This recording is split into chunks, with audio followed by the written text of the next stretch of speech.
Hello guys, ఈ రోజు అయితే మనం జామ చెట్టుకి వచ్చాం అనమాట. జామ చెట్టు చూడండి, జామకాయలు ఏ విధంగా పట్టి ఉన్నాయో ఒకసారి చూస్తున్నారా.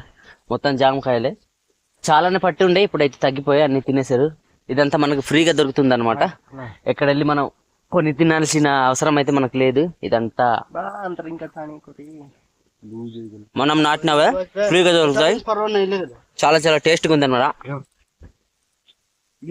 మనవాడు ఇంత మూట పట్టేశాడు, ఎందుకంటారా ఊర్లో చిన్న పిల్లలంతా తీసుకురామని చెప్పారు, అందుకని పిల్లల కోసం అని పట్టాడు అనమాట. ఇంకొకడు అయితే ముందుకు వెళ్ళిపోతున్నాడు. ఇక్కడ ఒక జామకాయలు కాదండి, బొప్పాయి పళ్ళు, అరటి, కమలా పళ్ళు అన్నీ దొరుకుతాయి అనమాట. మొత్తం నేను నాటినవే, నేను కాదు, మా నాన్న నాటింది అనమాట. చాలా స్పైసీగా క్రేప్స్గా ఉన్నాయి అనమాట జామకాయలు అయితే.